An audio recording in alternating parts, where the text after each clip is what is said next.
pencerminan kasih setia.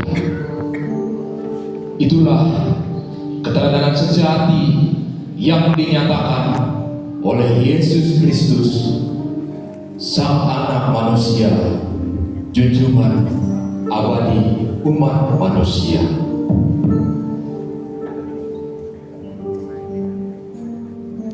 Kita harus menangkap orang itu, karena kelihatannya masyarakat sudah mulai percaya sama dia.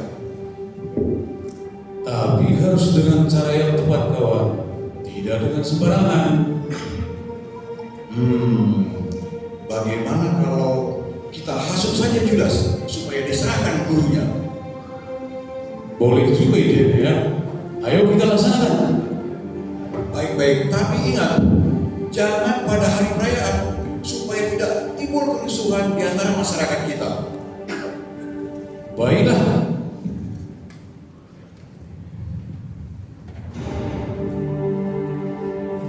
Saudara Judas, silakan Pak.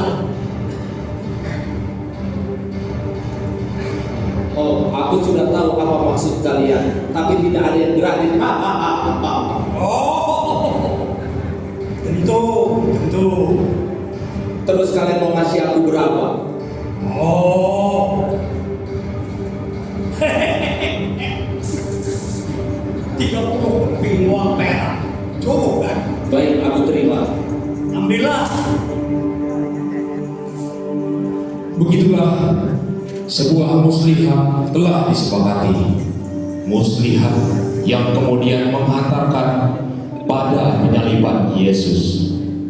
Seperti yang telah diberitakan sebelumnya, setelah selesai dengan segala pengajarannya itu, berkatalah ia kepada muridnya, "Kamu tahu bahwa 2 hari lagi akan dirayakan Paskah, maka Anak Manusia akan diserahkan untuk disalibkan."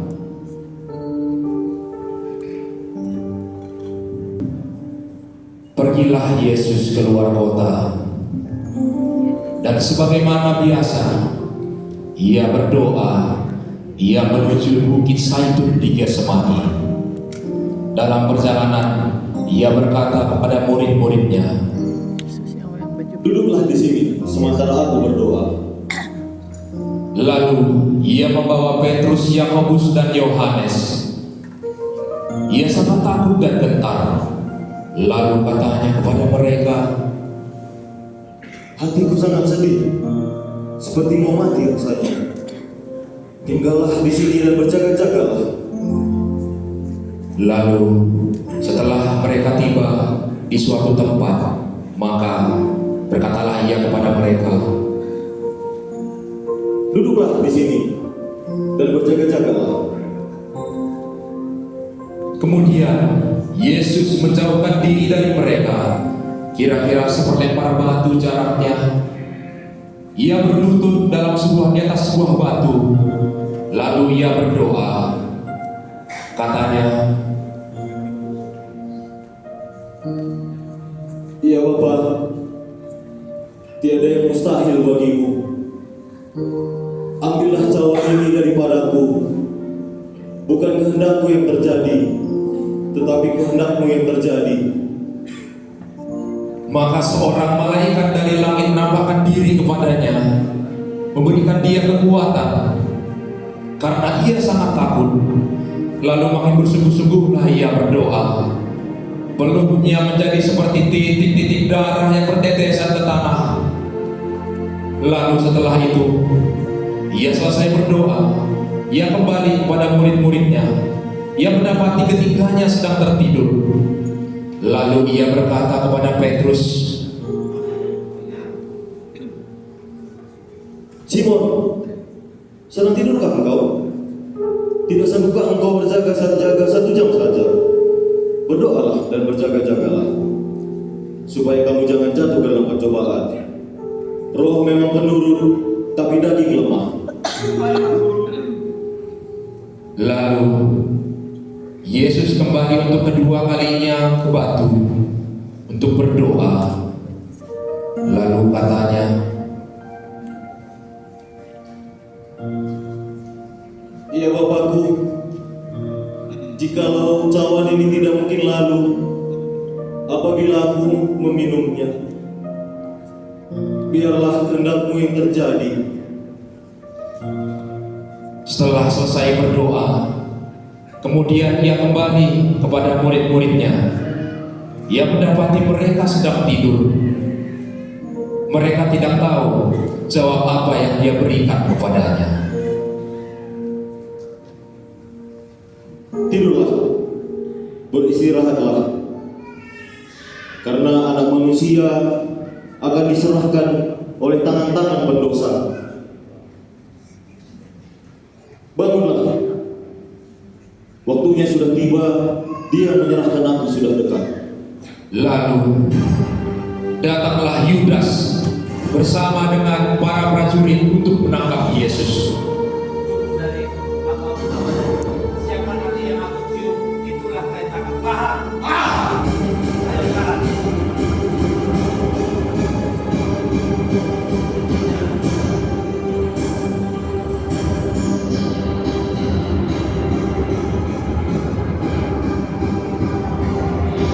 Itu dia, tangkap dia. Pukul bersamamu. Habisi dia, jangan tercampur.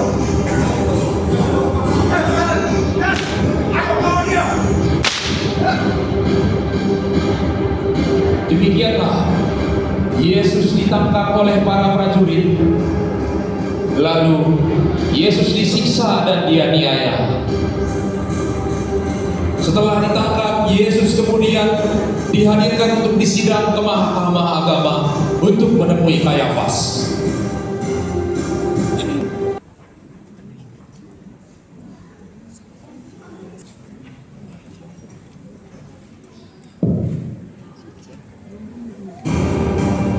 Pada hari ini, sidang Mahkamah Agama dimulai dengan terdakwa Yesus dari Nazaret dengan tuduhan menghina Allah. Sidang terbuka untuk umum. Kepada para saksi dipersilakan untuk memberikan penjelasan. Ya, orang itu dia pernah berkata, aku dapat melumpuhkan main darah dan membangunkannya dalam 3 hari.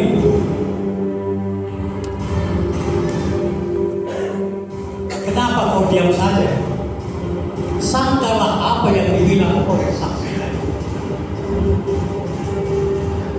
Masih kau diam? Dengar dan jawablah. Engkaulah anak Mesias dan anak Allah itu. Engkau telah mengatakannya, tetapi aku berkata kepadamu, Anak Manusia akan duduk di sebelah kanan Yang Maha Kuasa dan akan datang di antara awan-awan di langit. Dengar saudara-saudara, dia telah menghujat Allah. Dia bersalah. Dia bersalah. Dia harus dihukum mati.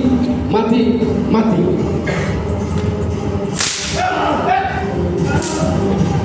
Hei, bukankah kamu yang sering bersama orang Galilea itu? Jangan fitnah. Aku tidak mengerti apa yang kau katakan. Aku sering melihat kamu bersama Yesus dari Nazaret itu. Sembarangan. Aku sungguh tidak mengenal dia. Benar, aku juga pernah melihatnya dan lagi bahasanya sama dengan Yesus itu. Sungguh, aku tidak pernah mengenal dia. Maka teringatlah Petrus akan apa yang dikatakan Yesus kepadanya, bahwa sebelum ayam berkokok, engkau telah menyangkal aku 3 kali. Lalu ia pergi dan menangis dengan sedih.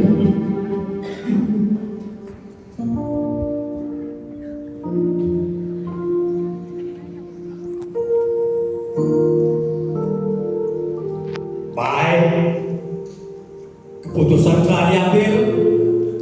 Yesus dari Nazaret telah bersalah dan dijatuhi hukuman mati dan diserahkan kepada Pontius Pilatus. Sidang ditutup.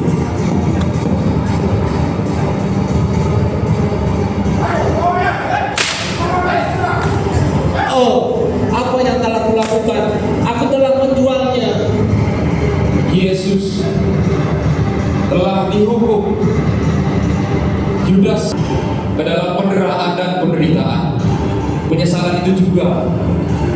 yang membawanya pada kematian di tali gantungan.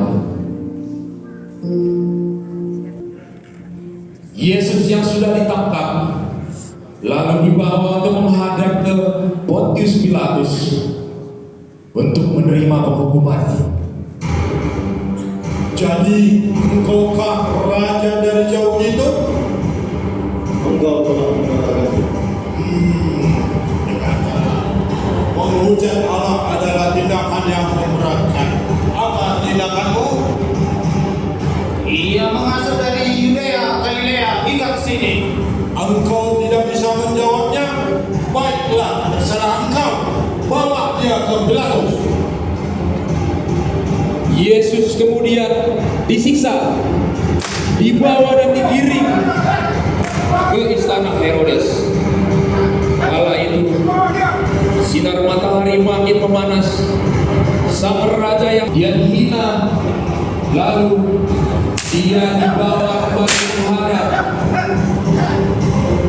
menemui kerajaan Pilatus.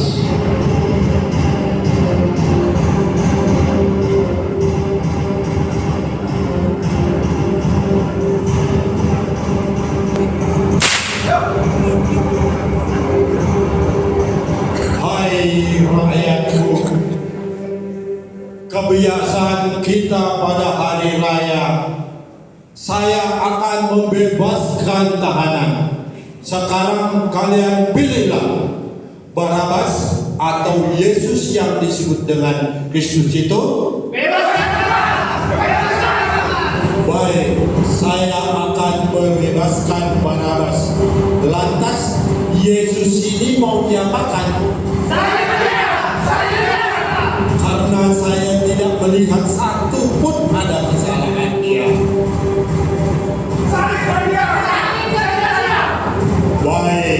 Baik, itu adalah permintaan kalian.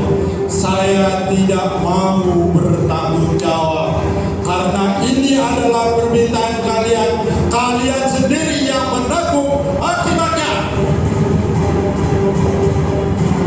Demikianlah Pilatus membasuh tangannya sebagai tanda dia tidak bertanggung jawab atas penyaliban Yesus. Yesus pun akhirnya telah dijatuhi hukuman mati di atas kayu salib. Dia terus tak dihenti disiksa, dicaci. Penderitaan yang dia terima kiranya menjadi hikmah buat kita semua.